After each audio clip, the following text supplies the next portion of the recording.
So, I'm not the biggest peat head in the world, but for peat heads, Aardbeek is practically Mecca. So, welcome to Aardbeek. So, this is the view down from the driveway. You see the wonderful sea, the buildings, the pot still. Every single position in Aardbeek is branded in some way. Rest and be thankful, for you have arrived. The ultimate destination. So I'm not really sure that Aardbeek is the best place in the world, but a lot of my friends say so. So let's go through this. Aardbeek Islay Malt Whiskey. So it is a very, very nice location. I'm not a big fan of the green, but that's me. All right, military green is not my thing. So the food truck was actually closed when we were done with a tour. Not the best timing in the world. So you do have the nice, almost blue sky in the background here. You do see at the very bottom that little cape. Well, I call him Super Dog. Yes, I know there's a better name, but I'm so sorry. So this is actually the entrance now to the cafeteria as well as to the gift shop. So one little look outside here. They did a great job of the landscaping, I must admit. Okay, the gift shop. So you see here some of the bottles that are available from Aardbeek. Over there, we actually were able to try after our tour the Art Core. That was very nice of them. So, yeah, clothing. Why not? So we have a nice little selfie corner here. So hashtag Aardbeek selfie and or shelfie. So very, very nice. Over through there, you have the cafeteria. And then you have all this other merch here. I mean, look at the bags and the hats and the mugs and this and that and everything else.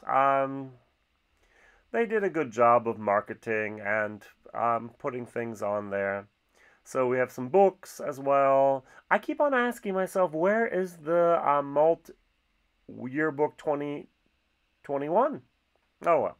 All right. So we have the Wee Beastie, we have the Anno, we have the 10, we have all these other things for discussion. So for some people, very important, those glasses. And once again, we have some more green shirts. Yay. I'm not sure what's going on with that robot slash whatever. There is a video game.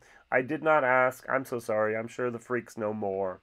So they were really, really pushing here the Monsters of Strange here.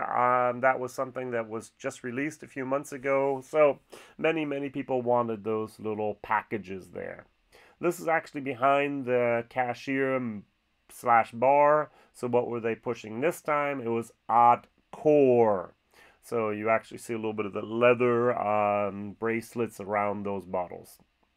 Now, if you go through the cafeteria, at the very, very end, you'll see this beautiful display of all these old bottles. They're filled, most of them. You can actually see that some of them have actually lost some to the angels.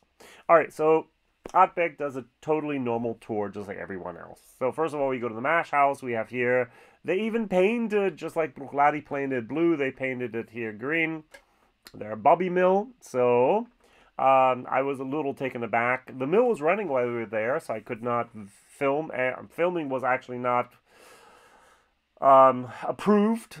So Aardbeek does the same tour everyone else does. You have the nice little malt, and then you have the grist, and of course you have the flour, 10%, the grit, and then the husk. So this is their mash tun. They did leave the old cast iron outside there. So there's one of the mashes they were doing. So there's some moving around. Nice little computer at Aardbeek. Even that is branded. Look at those buttons. Look at the 1980 technology there going on. But that's okay. I was a little fascinated by the piping system. And they always had this nice little catwalk there. This walkway for that. Nice. Well done. So this is the brand new washbacks. We were one of the first groups, we were told, to actually have seen them. So since we had the 360 tour, 90 pounds is what we paid for it. It was 2.5 hours long. So these are the old washbacks. Don't forget at Aardbeek, you basically have now 2 distilleries in one building. You have the old system and you have the new system. The old system was just one pot still, one wash still. Now we have two pots, two wash stills, two spirit stills. And so I just photographed here a little bit of the washback number 5, so you could see that. And you can actually see the condition things were in. All right, so here we're going to move over to the old still house now. So that's how they used to look. So you can actually see the purifier there. Yay! So I did not ask about the XXX. I'm sure there's a story that can be told there. I'm sorry. I'm not the Ottbeck fan. Some of you are. What I did like was the rivets. These are just decorative because the old pot stills were actually riveted together. Now they were actually welded together. Here's the spirit receiver tank, old cast iron. Very beautifully made, I must admit. So this is the bar. Now this is old spirit safe there. We were not invited into the bar. We did a warehouse tasting, so I guess that's okay. And down below, you can actually see in the old building here the wash stills, 18,270 liters, and the spirit still here with its 16,900 and is it 57 liters? So the Ottbeck fans know, I'm sure. So we have the milling, we have the mashing, we have the fermentation, we have the distillation, and we have the maturation. That's how Ottbeck describes the process. Now we get to move into the new still house. A little bit of complaining from our tour guide that they had not spent the money so we could walk inside the whole time. We have to go outside. The very, very few places that we could actually photograph there. Yeah, so once again we were told what we were not allowed to do, and that was a little bit of the tenor of sometimes the tour here. All right, so you do have the next picture now, hopefully a little bit of, here we have the condenser. So we have here the nice little wash still from Ottbeck. Now, Ottbeck has doubled the capacity. Yay, very, very nice. Here we have the purifier, that thing that may be responsible for making Ottbeck the most sought after Islay whiskey. Very nicely presented there with the walkway as well. So this is the £1 million window that they can operate via remote control. They can open it and close it. It's right in front of the spirit safe. Spirit safes, of course, are open. So you have here then the faints and the spirit from number 1, and you have the low wines from number 1. So for some of you, that's the most important thing. Just walking by to the warehouse, we saw the experimental washbacks. Ooh, interesting. I don't know what's behind that door. The affluent plant, actually using waste and so on. That's interesting. And then the vat room. I have no idea, but I did like that little star and took a picture of it. So I took a little detour and took a picture outside here of the Ottbeck. Has to be. Everyone has that. So beautifully done, I must admit. Ottbeck, thank you very much. Some of the casks were outside here. There's a story of being told of a guy watering the cask because it's a little bit warmer, and then the little boy says, "Daddy, but mommy, what are they doing?" And one of the guys said, "Oh, we're making the little casks so they're growing the big casks." Ha ha ha ha. All right, so that's that. Now, while we did our warehouse tasting, construction was going on. They're replacing the roofs, so scaffolding was being set up, so it was somewhat loud. But we did have an interesting warehouse number 3 tasting here. When you walk in, the first thing you see are these casks, which are very, very nice.